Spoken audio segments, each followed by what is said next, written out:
Hi, everyone. Welcome back to another episode of the Leadership Purpose with Dr. Robin podcast. So glad you're here and you take time to listen to the podcast. Really appreciate you. I say it all the time and I will continue to say it all the time. I just appreciate you. And because you've been listening in, you helped us get ranked in the top 5% of all podcasts globally, according to Listen Notes. So thank you for doing that. Really appreciate you. And if you would help us keep it going, go ahead and rate, review, subscribe to the podcast so we can continue on. All right. Now, today I'm very excited because I am talking with Pamela Thompson. Now, let me tell you a little bit about Pam. She is the founder of Female Wave of Change Canada, which is a national member based nonprofit. And she believes that feminine leadership holds the key to creating a better world. She's the author of two best-selling books and is currently working on her third. Let me pause and say, God bless you. One book, Learning to Dance with Life, a guide for high achieving women. And her other book is The Exploits of Minerva, Reflections of a 60-something woman. Both books draw on her many lessons and transitions through life, including living and working on 5 continents: separation and divorce, burnout, and finding the love of her life. Pamela is passionate about sharing her insight stories and actionable strategies on how to navigate change, lead in uncertain times, and thrive in life and work. Welcome, Pamela Thompson. Thank you so much, Robin. I'm excited to be here as well and So to glad chat you're with here. you. So glad you're here. All right, you heard me read your official bio, but why don't you tell us in your own words, uh, one, about who you are, and then about the work you do. Who I am. Well, I'm someone who from a young age has been curious about different people, countries, and cultures. I'm going to say from about age 4, Robin, I knew in my bones that I would travel the world and be of service in some way. I didn't know how, but I knew I was going to do that.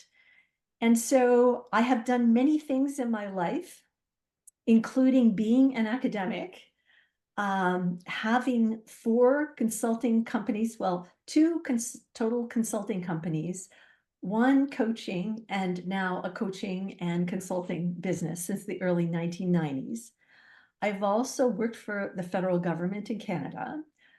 I've also been worked with a management consulting group, and so learned strat planning and doing all those kinds of things. And also another group, and we designed, managed, and consulted on international development projects around the world in a variety of sectors. So I am a strong health sector specialist, health broadly defined. I'm more of a public health community sort of person than an institutional person. And I believe that life is an adventure to be lived to the fullest. And I really feel that I've lived my life and continue to live my life that way. Now, more recently, because I hadn't done this, I guess, I had been on the boards of some nonprofits, but I'd never launched my own. And I launched my own nonprofit that you mentioned, Female Wave of Change Canada, in December of 2020. And we have virtual gatherings monthly with featured guests. And that's been my passion project that I handed over the leadership of in late September. So now I'm opening up space to write, as you mentioned, my third book. And yeah, and so really focusing on creativity, but always still wanting, loving to facilitate workshops and be on podcasts and speak with people who are interested in different things, and particularly in global issues and women and and feminine leadership. Hmm. What would you say was what compels you for global leadership? Because we know, we just heard from your introduction, you lived and worked on 5 continents, not just worked, but lived. I mean, we can't just gloss over that. You might think it's like, oh, this is every day, but it is not. So, what was the driving force about this global impulse that you had? I guess I've always known and felt I wanted to make a big impact in the world. And so initially, for example, I was interested in women and supporting women. So I started with, when I was an academic, doing projects with immigrant women in Canada, interviewing them. I'm a qualitative researcher to better understand their experience of adapting to life in Canada, for example. And then I wanted to go global, and I started small and would be invited to do some consultancies in different countries because of my public health and global health background. And then it just built. And at one point, my husband of the time, he's an international consulting engineer, and he was traveling about 6 months a year. So I felt it was important for me to stay home, but I always had this desire to do international work. So when our kids were 17 and 19, so our daughter was already at university and our son was going to start soon, I felt, okay, now I can start putting feelers out and doing it. So I met with a friend, I took her for lunch, who had contacts in international development consulting. And she basically introduced me or told me to connect with this woman who is vice president of this consulting group. And I went along thinking I'd be added to their consultants roster. After about 3 months, we've had face to face. And she had this other woman with her and said that this woman was going on mat leave and they'd need somebody to replace her for at least 9 months. So I said, well, sure, that'd be interesting, but I have a consulting group, so it would not be full time. I do consulting. So anyway, long and the short, the president got in touch, or they got in touch to say the president was in town from Calgary the next week and he wanted to meet with me. And before I knew, I said, yeah, he was talking to me. And he said, would you be interested in replacing this woman for 9 months? And then he looked at me and he said, actually, we could use somebody like you full time. And I'm like, I was like totally caught off guard. And he said, what sort of salary would you want? And Robin, at this point, I had my consulting business for like 10 years. So, consulting, you make really good money, but you don't necessarily work every day or get paid every day. So, of course, I lowballed it a bit because I thought this is development and I probably shouldn't, because he didn't blink an eye and he said, well, that would be fine. So, and then anyway, before I knew it, I had negotiated to dip my toe in and work. I think it was for 2 days a week for 3 months, that have him fly me to Calgary because he wanted more technical people in the head office, fly me to Calgary and then put me up in two different places for a week and introduce me to his office and his people. And then within a week after, I got back and I said, I can do this and I want to sell my house. Because at that point I was actually separating from my husband, and I wanted to make sure that everything was, sort of done before I moved. Anyway, long and the short, it wasn't, but we did sell. And my husband stayed in the house for a few more months, and I left in November of that year and moved to Calgary. Anyway, so that started me on really the journey of working with a group, and they managed and consulted on international development projects around the world in a variety of sectors. And I was one of their health sector specialists. So I ended up leading the implementation of an HIV/AIDS surveillance project in Pakistan, and leading the design team and the front-end implementation of a primary healthcare project in Nigeria. And then I would consult on other projects in different places. So I learned really a lot about how do you manage teams in other countries, because I actually had an office with staff, for example, in Islamabad. And and would go there, even though I was Canadian based, I would go there every 3 months for 4 to 6 weeks to build capacity and monitor. And yeah, so, and then other times, so one thing led to another. And yeah, I can share bits more about that, but that's really what got me solidly into working internationally. But it had been a wish of mine, or a dream of mine, for many years. Yeah.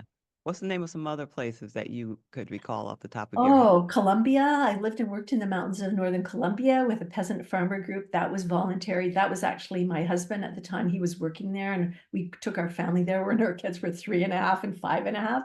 So that was an adventure, very grassroots. I did consulting in Russia after the wall went down. My boss at Health Canada, She was a director of policy for a big program out of WHO Euro Copenhagen that involved Canada and 15 countries, many of who were Eastern Bloc at the time, and then the wall came down. Anyway, so that I'm just trying to think. Then yeah, it's just like sometimes they all scrunch together. I worked for a nonprofit and I was a consultant on 7 projects in Asia and Africa to reduce infant and maternal mortality. Ghana, Mali, Ethiopia, there was a bunch of them. So I didn't actually live there, but I was responsible for them and would go to the field from time to time. And yeah, it's Argentina. I lived for a brief time in Argentina as well. This is Yeah, so amazing. just a smattering of places, right? And Afghanistan, yes, which is was a really a life-changing experience. And it's actually what my third book that I'm writing on is focused on. Oh, this is amazing. I know for you, you're like, they're starting to blur as you think about all of them, but this is just amazing. I wanted people to hear, all this, all the global influence. And then to hear that your little 4-year-old self had a sense of all, not exactly what it was going to be, but had a sense of it. So, so when you were 4, what do you remember about that and how it's connected to what you're doing now or what you were doing all those years? Well, my mom had a very strong influence on me. Sadly, she passed a long time ago in the early 90s. But she gave me a black doll when I was very young, like a black doll. Who did that? And this is in the 1950s, right? It Right. was very unusual. And she would invite, my mom was a kindergarten teacher, and she would invite men and women. I remember particularly a woman and a man from different cultures. She'd invite them for lunch sometimes. And nobody did that. And there was a woman from India who used to wear a sari, one of the teachers. I remember her coming for lunch one day. And I remember a man from Jamaica, a black man from Jamaica coming. And so my mom to do that was unusual for her time. And then my dad was a teacher and then he went on and had a few businesses. But anyway, he had a friend, a female friend. And this is unusual when people married back then. They didn't usually keep up their friendships, but this woman never married. And she loved to travel. And my dad loved to travel as well. And she would travel the world and she would then invite us over as a family and show her slides. And I remember being there, and I was probably about 4. And I don't know where she'd done. And the other thing she did, Robin, is she would send postcards to me when she was traveling and sometimes bring me a little gift, like, or send me, like, if she went to the Netherlands, Holland at the time, it would be called, a doll with wooden shoes or something like that, right? So anyway, I remember standing in her place and just having seen some slides from I can't remember what country, and looking at her walls and looking around and seeing these beautiful treasures she had collected from different parts of the world, like an inlaid abalone shell table, a tortoiseshell ukulele, or some sort of banjo thing on her wall, right? And I thought to myself, I'm going to travel the world and I'm going to collect treasures, which I have done. But yes, interesting, eh? So a few different things I think that influenced my interest in I international. love that. I love that. And for so many reasons. It's amazing and it's unique and it shows the impact of other people around us even when we were young and sometimes we don't even realize the influence. You had a little more clear direction about it, but for most people uh it could be happening without us even realizing it. So Mhm. it's a fascinating story. I love that. I love Thanks. that. All right, so we talked we know you have your third book on the way, but let's talk about the first two. Okay. So let's talk about Learning to Dance with Life, a guide for high achieving women.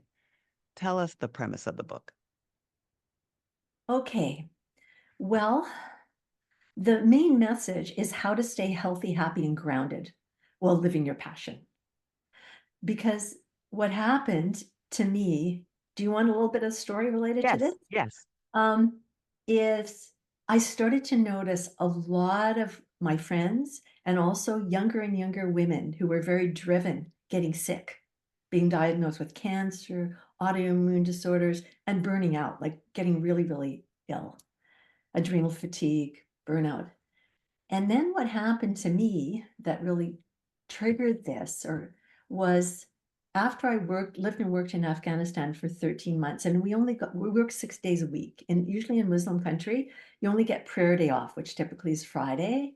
So you have, that, so you work really, really hard because there's always stuff that comes up that you don't expect, that you feel you're only there for a certain length of time. So you work crazy hours, right? Mm. Um, and in Afghanistan, I ended up getting pneumonia twice within the first 6 months and then recurrent bladder infections after. So my immune system was compromised, not to mention so much the impact of just the intensity of the work, but also the environmental hazards. Like there are open sewers. There's actually squatters that live on the sides of the hills, the mountains that surround Kabul with open sewers. So you're breathing in E. coli and all sorts of stuff. Plus it's like a dust bowl because the mountains there, instead of being covered with green, they've been deforested. And so there's dust storms like in the old Western movies. So you're breathing a lot of dust. So in any event, it affected my lungs, it affected my immune system. So I came home after 13 months of working really hard and feeling good about my work in Afghanistan. And a woman got in touch with me who had been VP of an international nonprofit that did international work, but they were Canadian based. And I had interviewed her as part of a strategic planning process because she'd been on the board of this group that I did the plan for before I left for Afghanistan. Anyway, so she got in touch. She said, Pam, we have this position, senior technical advisor or senior health advisor for 5 projects in Asia and Africa to reduce infant and maternal mortality. And I said, I won't do a position. I'll do a contract because I have a business here. And so we dickered back and forth. And at the end of the day, I got it and I signed a contract for a year. Little did I know. Anyway, so that there was scope creep. So it went from 5 to 7 because I speak Spanish. So they added Bolivia to the countries. And then they had one more, Tanzania. So they added that. And then I had originally been told I would be part of a technical working group of 4 nonprofits who had received $1 million in total from the Canadian International Development Agency to develop an evaluation framework and evaluate the impact of our respective interventions in these projects in Asia and Africa, because we all had funding to implement, right? Anyway, so when I was in the field in Mali, I think it was, the director I was working with got in touch and said, oh, she said, oh, that technical working group you were to be a member of, well, you're chairing it. And I'm like, oh my goodness sake. She said, don't worry about it. Well, the chairing of a technical working group of 4 nonprofits with people who had never worked together, as you probably know, involves building partnerships. So anyway, this thing morphed and it got bigger and bigger and bigger. And by the end of December of 2012, just before that, they offered me to continue chairing the technical working group, but to let go of the other consulting bits and to do it 2 days a week for 6 months. And I almost signed, Robin, I was this close to signing. And then I asked to sleep on the decision. And I woke up the next morning, felt just like a lemon that had been squeezed dry, and knew in my heart I was exhausted. I needed to take a break. So I said, no, I said, thanks very much for the opportunity, but I'm going to say, I'm going to turn it down. And they said, well, why, Pam? It's 2 days a week, I said, because I want to create more balance in my life in 2013. I had Mm. no idea, Robin, what that meant, what that would look like, but I said it. And I just knew in my body that I had to do that. Mm. So started 2013, no work, nothing and purposely nothing on the agenda. Studied mindfulness with Jack Cornfield, ended up reconnecting with family and friends because I'd been traveling so much in the last couple of years and just slept 10, 12, 13 hours a night. And I did that for about 4 months and I was still really tired and still sleeping, right? So I went to a naturopath. She prescribed some homeopathic meds. And after about a month, I started to feel more like myself. And then this magical moment, this light bulb moment happened. It was May, I would need to look at it, May 13th, 2023, I think that's when it was. And I was listening to this transformational author experience by this woman called Christine Closer, who's written these courses or does these courses on how to get your book done. She has a publishing company and it used to be Transformation Authors and now it's Capucha, I think. Anyway, in any event, she had a 10-day transformational author experience where she interviewed non-traditional publishers, traditional publishers, authors of different genres, literary agents, all sorts of people. And I was just eating it up. And I went to about 20, I would say, at least 20 in like 10 days. And I got off the last call, and it was like all these puzzle pieces of my life came together, and I just started to like, scratch things down all over the page. And then I realized that I was here to help build peace in the world. But I didn't really know what that looked like or how I was going to do it, but it came out loud and clear. I'm here to support women to build peace internally, to get clear, to build inner peace so they can, to gain inner peace so that they can then build it in their family, their community, and it would ripple out to the world. So that was kind of the first thing that came in terms of like where, what I was going to do. And yeah, That was a real kind of aha moment, a lightning totally moment. was. And True now I've journey. forgotten your question. I'm not sure I've answered it. I don't know either. It was actually it was just about the book, and you were telling me how it came to be. So Oh yeah, so this no, was the back up. defining moment of its This was the birth, defining moment, its yes. So inception. back to the book. So what happened is not long after that, these 7 keys to what I call creative living, 7 keys to consciously cultivating improved health, happiness, fulfillment, and inner peace in your life came to me. And that was the beginning of writing the book that defines the concept of creative living and identifies these 7 keys and the practices associated with them, for example. Yeah. Yes. So that's how Wow. it happened. And it came out of me taking time after burning out and And really it spending was time. it was dramatic too. It got you, it happened in a way that really captured your attention. Totally. Yeah.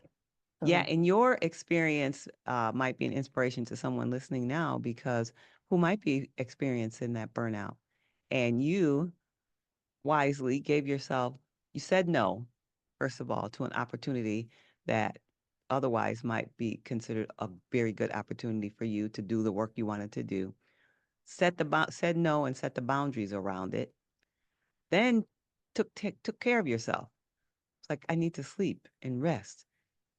I need to reconnect with my family and friends. Did all the things which sort of prepared you for this moment, it sounds like, because you were working on yourself and you went to this 10-day experience guided by your own passion. Something about it was calling you. And then from there, voila, That's right. the idea was born. That's right. Amazing. So those are, I recount those for people who are listening because there are some things that they can do in their own life, in their own journey. Yeah. So wow. And so that book is Learning to Dance with Life. All right. I mean, after that story, I don't know. Do I want to ask about the exploits of Minerva? There's not so much lead into that one. I No, won't no, take I much only time to meant I'm respond. looking forward to like the story around it. I'll show you. It's really fun cover, right? These women who are older. Ah, Now, The Exploits of Minerva, it's a book, and it's creative nonfiction. So part of it's real and part of it's made up. And it's it's about 6 women who have been supporting each other through a variety of life transitions for over 2 decades. And they're all part of this women's circle. And it's told through the playful and sensitive eyes of Minerva.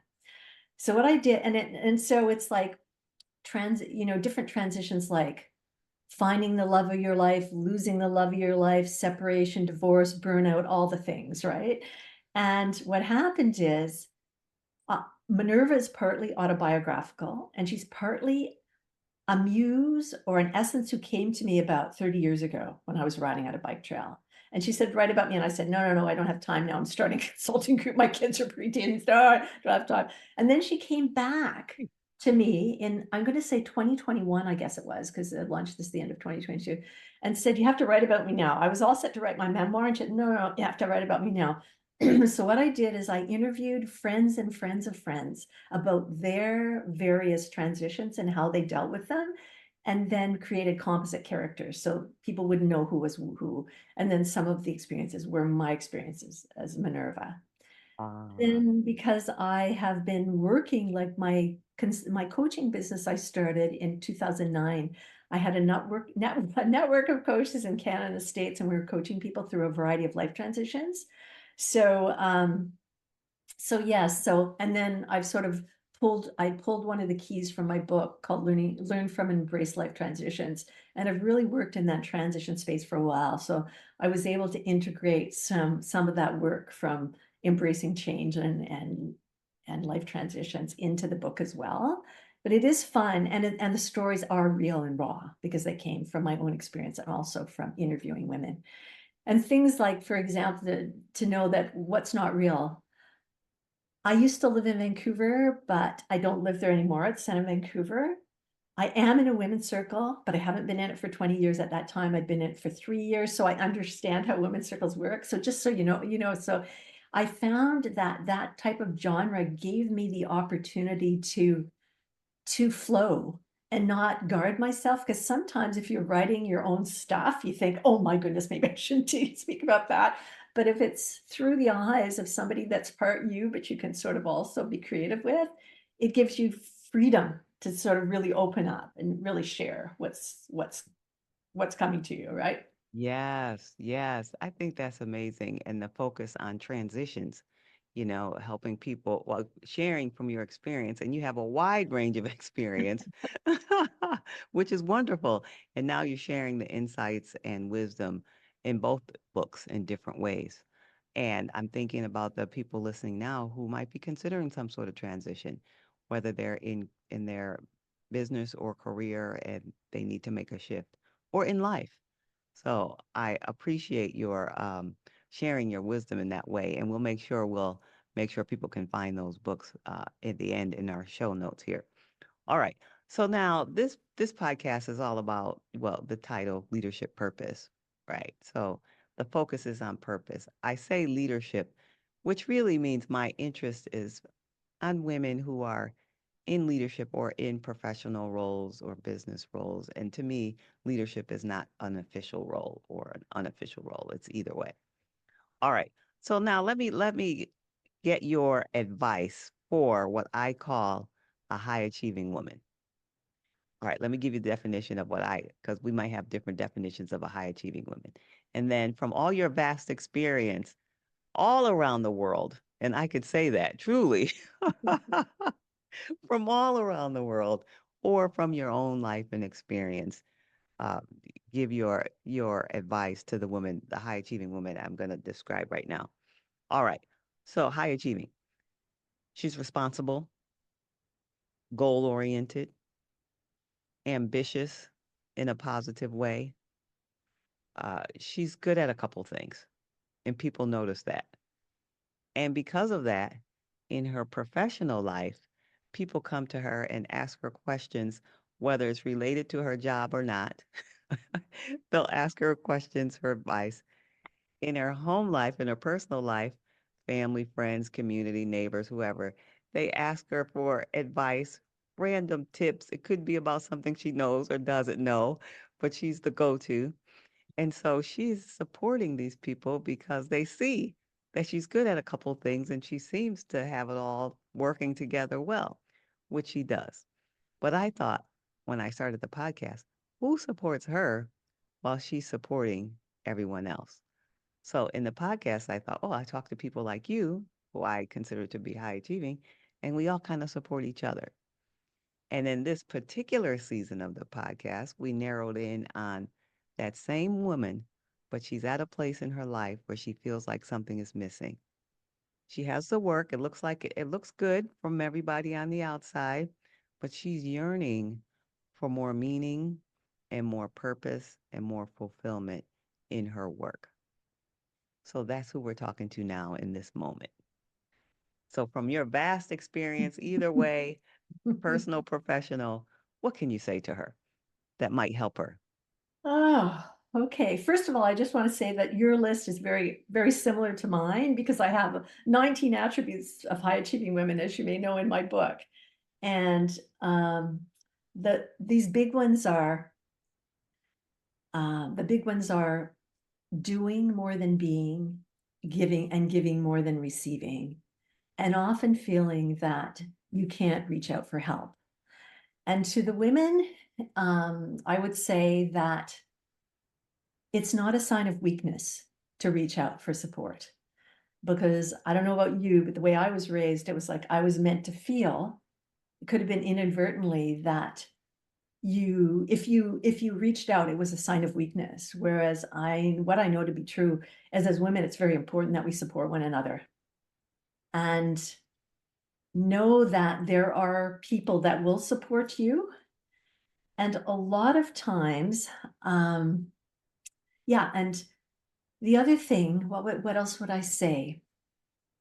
Really believe in yourself and take time for you in your calendar, like block out times. We have these really busy agendas. Well, block times out for you and integrate, ideally have a morning practice. Like I have about an hour long morning practice. Not everyone can do that. I'm at a different stage of my life right now. But I meditate before I get out of bed. I sometimes body scan from the top of my head to my tips of my toes to see if there's any areas that are up, causing me discomfort, and then breathe into them to release that tightness or whatever, release the blocked energy. I have an oracle card I often pull. I have different decks and then ask, what am I meant to learn from you today? And I also, I'm just trying to think what else. Those are the main things I do. And I have a stretch routine that integrates yoga poses. That's a stretch routine. But then throughout my week, I do yoga at least 3 times a week. I used to do it 4 to 5, but now I do it about 3 times a week. Studying mindfulness was really helpful to me. And one of the ways I am more mindful is to go for almost daily walks in nature, because Mm. nature is so therapeutic. It's clearing. And it's, even if you only have like 20 minutes at lunchtime to go around the neighborhood through a park or someplace close by that has trees, just being amongst trees and, quieting your mind and just trying not to think about stuff that happened or that you're going to do, but really trying to focus on your breathing, all your senses, and doing what's called the mindfulness walking meditation. And when ideas come and, thoughts, just put them in bubbles or put them in clouds and let them float away. It's Yeah. because, it's really important for you to have that time and space for you. And also from time to time, treating yourself to a massage, to having bubble baths, to turning on music and dancing around, and Mhm. just making breaks for yourself and to feed your soul. Yes, yes. So you gave us quite a list of things to choose from. And now, as you were talking, I'm thinking, yeah, I have to go walk amongst the trees at the end of this day, this very day, because that's something that nurtures my soul. All right, Pam, you've been generous with your time and your wonderful, rich experience of life and work. Is there anything that I didn't ask you that you want to share, or did something pop in your mind that you want to share before we tell people how they can get in touch with you? I'd say two things. One, I say to women to really listen to and trust in their body's wisdom, because a lot of times we get stuck in our heads. Our heads are amazing, our logical left brain. However, it's really important to learn to listen to and trust in your body's wisdom, because it always knows the truth and it will tell you the truth. And the other thing is, for those folks who are interested in learning more about life transitions, personal or professional, I invite them to check out my 5-step Art of Change framework that's on the homepage of my website, pamela-thompson.com. You can sign up, it's free, and you also get my blog, and I blog quite often about various things that we've talked about. Okay, that's great. Now tell us the website again. Pamela-Thompson, THOMPSON.com. Yeah. Okay, good. We'll be sure to have that in the show notes for people to reach out for your generous offer. All right. Well, Pam, thank you so much for sharing your wisdom, your insight, your joy for global travel, and commitment to helping people around the world. Really appreciate you for being here. Thank you. Well, thank you so much, Robin, for the opportunity. I really enjoyed chatting with you. I did too. Okay, everyone, I'd love to hear your response to this episode. head on over to LinkedIn. That's where I mostly spend time on social media. And send me a message. Let me know your thoughts or questions at Robin L. Owens, PhD, at Robin L. Owens, PhD. Or if you are that woman I described and you're yearning for more meaning and more purpose in your work, you just feel like something is missing and you can't quite put your finger on it, I have some free resources for you at the podcast website, leadershippurposepodcast.com, leadershippurposepodcast.com. And until next time, this is Dr. Robin.